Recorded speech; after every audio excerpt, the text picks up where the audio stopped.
मित्रांनो, वैदिक पूर्व कालखंड जर आपण भारताचा इतिहास पाहितला तर हा इतिहास अत्यंत दैदिप्यमान इतिहास होता. या इतिहासामध्ये चार वर्ण नक्कीच होते मित्रांनो. या समाज व्यवस्थेमध्ये चार वर्ण नक्कीच होते. ब्राह्मण होता, क्षत्रिय होता, वैश्य होता, शूद्र होता.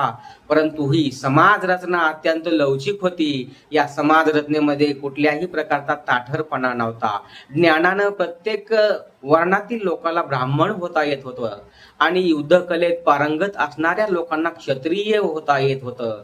तसेच जे काही वैश्यांचे काम आहे त्या कामामध्ये पारंगत असणाऱ्या लोकांना वैश्य होता येत होतं आणि ज्याला काहीही येत नव्हतं ते खाल्ल्या पातळीवरचे काम करून शूद्र आपोआप बनत होते. अशा प्रकारची समाज रचना लवचिक होती.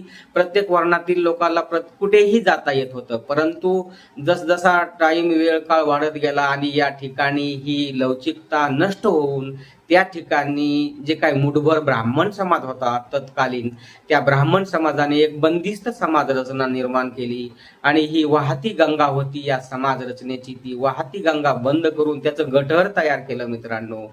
ह्या इतिहास आहे मित्रांनो. आणि या गठारामुळे काय झालेलं आहे तर सर्वसामान्य समाज भरडून निघालेला आहे. सामान्य समाजामध्ये अज्ञान, अंधश्रद्धा, कर्मकांड, जातीयवाद, अनेक प्रकारचे भेदभाव, अशा प्रकारच्या दैनंदिन जीवनाला सर्वसामान्य लोक फार कंटाळले होते, वैतागले होते. म्हणून संत ज्ञानेश्वर महाराजांनी सर्व समाजाला एका ठिकाणी आणण्यासाठी, सर्व समाजातील जातीभेद नष्ट करण्यासाठी, सर्व समाजामधील वर्णभेद नष्ट करण्यासाठी, तसेच सर्व समाजाला परमेश्वराची भक्ती करण्याचा अधिकार आहे. सर्वांनी निर्विकार पद्धतीने परमेश्वराची भक्ती केल्यास त्याला परमेश्वर नक्कीच पावतो. परमेश्वर कुठल्याही जातीमध्ये नाही, कुठल्या धर्मामध्ये नाही. तो सर्वांच्या जळीस्थळी पाशाणी परमेश्वर आहे. तेव्हा प्रत्येकानं परमेश्वराची भक्ती केली पाहिजे. त्याला कुठल्याही प्रकारच्या मध्यस्थीची गरज नाही. अशा प्रकारचा समतेवर आधारलेला वारकरी संप्रदाय संत ज्ञानेश्वर महाराज, संत नामदेव महाराज यांनी निर्माण केला मित्रांनो. संत ज्ञानेश्वर महाराजांच्या वडिलांचे काय हाल झाले आपल्याला माहित आहेच मित्रांनो. ते जन्मानं ब्राह्मण होते, सर्व वेदांचा अभ्यास केला होता, तरी देखील त्यांचा किती छळ या ब्रह्मवृंदाने केला होता, यातल्या समाज व्यवस्थेने केला होता, या कर्मठ परंपरेने केला होता. याच्या विरुद्ध या वारकरी संप्रदायाची स्थापना झालेली आहे. आणि या वारकरी संप्रदाय समतेवर आधारलेला आहे. ज्या ठिकाणी अज्ञान आहे, अंधश्रद्धा आहे, त्या ठिकाणी ज्ञानाचा दिवा लावण्याचं काम या वारकरी संप्रदायानं केलेलं आहे. समतेवर आधारित असा हा वारकरी समाज आहे. आणि या वारकरी संप्रदायाची जास्त काही आचारसंहिता अवघड अशी नाही. वारकरी संप्रदायात तोंडामध्ये परमेश्वराचं नाम आणि हातामध्ये काम आणि गळ्यामध्ये तुळशीची माळा, अशा प्रकारचा साधा सोपा असा हा वारकरी संप्रदाय. आचारसंहिता सोपी, त्याच्यामुळे हा संप्रदाय तळागाळापर्यंत गेला. सर्व नवे सर्व जाती धर्मापर्यंत गेला. म्हणून तर पंढरीचा पांडुरंग सर्व जाती धर्माचा होऊन बसला. परंतु जुन्या काळामध्ये जर आपण पाहितलं तर कांड्याच्या बोटावरती मोजण्या एवढेच साधू संत होते. परंतु आपण आधुनिक काळामध्ये पाहितलं तर गल्लोगल्ली साधू संत दिसत आहे मित्रांनो. याचं काय कारण आहे मित्रांनो? शरद पवारांनी जे काही विधान केलेलं आहे ते या ठिकाणी आपल्याला तंतोतंत समाज व्यवस्थेमध्ये पाहावयास मिळत आहे. गल्लोगल्ली साधू संत दिसत आहेत. याचं काय कारण आहे? त्याचं कारण काय ते तुम्हीच आता शोधायचं आहे. मी त्याच्याबद्दल तर सविस्तर चर्चा करणारच आहे मित्रांनो. पूर्वी तुकाराम महाराज ते या कीर्तनाचा उपयोग, अभंगाचा उपयोग, भारुडाचा उपयोग, गवळणीचा उपयोग समाजामध्ये अज्ञान, अंधश्रद्धा, कर्मकांड, रूढी, प्रथा, परंपरा हे जे काय चुकीचं गबाळ धर्मामध्ये येऊन धर्माला हानी पोहोचत होतं, हे गबाळ उपटून फेकण्यासाठी या वारकरी संप्रदायाची स्थापना या साधू संतांनं केलं होतं. आणि त्याच्यासाठी फार मोठ्या प्रमाणावरती त्याग असावा लागतो, त्याग करण्याची तयारी ठेवावी लागते. आणि तो त्याग वारकरी संप्रदायातील त्या काळाच्या संतांमध्ये पाहावयास मिळत होता. आणि त्याच्यामुळेच वारकरी संप्रदायाचा विश्वास लोकांच्या मनामध्ये निर्माण झाला आणि त्याच्यामुळेच वारकरी संप्रदाय तळागाळापर्यंत पोहोचला मित्रांनो. परंतु जसजसा काळ बदलत गेला, पुढे सरकत गेला, तसा या वारकरी संप्रदायामध्ये कर्मठ लोकांची एंट्री होत गेली मित्रांनो. मंबाजी आपल्याला माहितच आहे, मंबाजी भट, रामेश्वर भट्ट या कर्मठ लोकांनी संत तुकाराम महाराज यांना किती विरोध केला, त्यांना काय त्रास दिला, हे आपल्याला सर्व परिचित आहेच मित्रांनो. आणि तशाच प्रकारच्या लोकांची एंट्री आता या वारकरी संप्रदायामध्ये झालेली आहे. वारकरी संप्रदाय हा जगातला सर्वात गोड संप्रदाय आहे.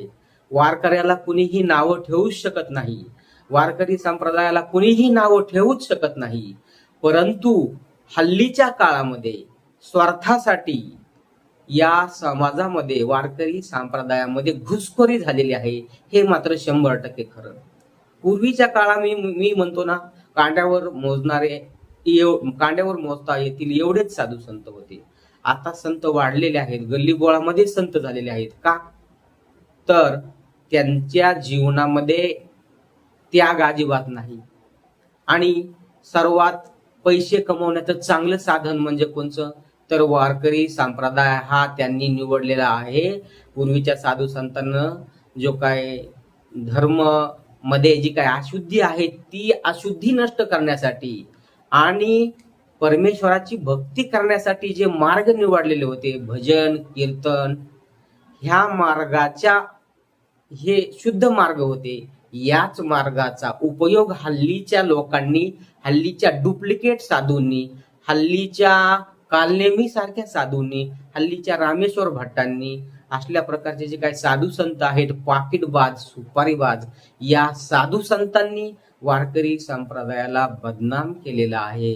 आणि त्याच्यामुळेच वारकरी संप्रदायावर डाग धब्बे हे लोकांना उचलत आहेत मित्रांनो. नाहीतर काय ताकद आहे कुणाची वारकरी संप्रदायावरती बोट उचलण्याची? परंतु हे सत्य परिस्थिती आहे. शरद पवारांनी आरसा दाखवलाय वारकरी संप्रदायाला, हा आरसा एकदम बरोबर आहे. परंतु समाज मनामध्ये हाही प्रश्न उठतो, एवढा चांगला आणि शुद्ध आपला वारकरी संप्रदाय आहे, समतेवर आधारित आहे, न्यायावर आधारित आहे, बंधुभावावर आधारित आपला वारकरी संप्रदाय आहे. मग वारकरी संप्रदायाचं दैवत असणारा विठ्ठल, या विठ्ठलाचं साधं दर्शन घेतलेला एकही फोटो शरद पवारांचा नाही. मग तुम्ही कसले आलात पुरोगामी? असा प्रकारचा प्रश्न सर्वसामान्य माणसाच्या मनामध्ये निर्माण झाल्याशिवाय राहत नाही मित्रांनो. हे खरं आहे. परंतु वारकरी संप्रदायामध्ये घुसखोरी झाली, हे शरद पवारांचं विधान देखील खरंच आहे मित्रांनो. कारण वारकरी संप्रदाय हा पैसे कमवण्याचं बिलकुल साधन नाही, तर ते समाज सुधारणेचं साधन आहे. अज्ञान, अंधश्रद्धा, कर्मकांड, जातीयवाद नष्ट करण्याचं साधन आहे. परंतु हल्ली असं होताना बिलकुल आढळत नाही. आणि त्याच्यामुळेच या वारकरी संप्रदायावरचा लोकांचा विश्वास डगमगायला लागलाय असंच म्हणता येईल. लोक सरळ म्हणतात, काय खरंय त्या वारकऱ्याचं? बघा किती पाकिट घेऊन कीर्तन करतो, किती पैसे करतो, किती लोकांना लुटतो. अरे तुम्हाला पैशाची एवढीच हवस आहे तर कामधंदे करा, दुसरे साधन निवडा, दुसरे मार्ग निवडा, त्यातून पैसे कमवा. पण वारकरी संप्रदायाला काय म्हणून बदनाम करता? तुकाराम महाराजांनी ते अभंग लिहून ठेवला, घेती देती नरका जाती. तुकाराम महाराजाच्या अभंगाची देखील तुम्ही पर्वा करत नाही.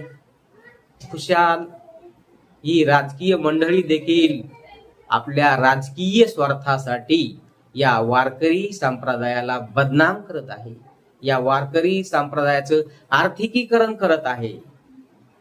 या भोंदू साधू जे काय वारकरी संप्रदायामध्ये घुसलेले घुसखोर आहेत, या घुसखोरांना आर्थिक प्रोत्साहन देते, त्यांना लक्झरी जीवन जगण्याची अनुमतीच ह्या राजकीय मंडळी करत आहेत.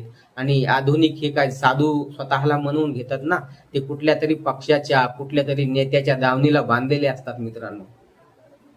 पक्षाची सुपारी घेऊन त्यांचा प्रचार करणं. अरे तुमचं काम काय आहे? समाजामध्ये पसरलेली जातीयतेची, विषमतेची, अज्ञानाची, अंधश्रद्धेची घाण काढणे, समाज सुधरवणे आणि साधं जीवन जगणे, हा वारकरी संप्रदायाची आचारसंहिता आहे. परंतु वारकरी संप्रदायाची आचारसंहिता बाजूला सारून आत्ताचे साधू संत वागताना आपल्याला दिसत आहे. तसेच अनेक अनैतिक प्रकार वारकरी संप्रदायातील शिक्षण संस्थेमध्ये झालेले पेपरमध्ये आपल्याला पाहावयास मिळतात.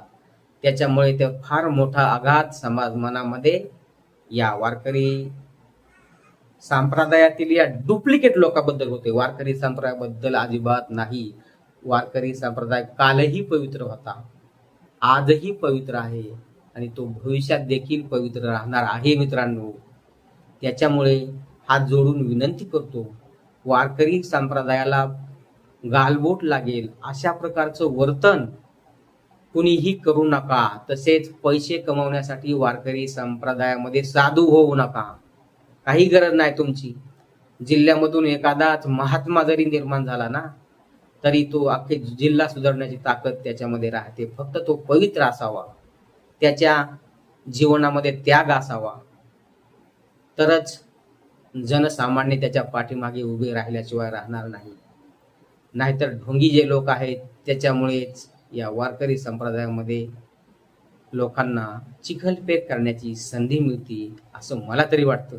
आपलं काय मत आहे ते नक्कीच खाली कमेंट करून कळवा. भेटू पुन्हा पुढल्या व्हिडिओमध्ये. तोपर्यंत या व्हिडिओला लाईक करा, शेअर करा आणि सबस्क्राईब करायला विसरू नका. जय हरी मित्रांनो. रामकृष्ण हरी.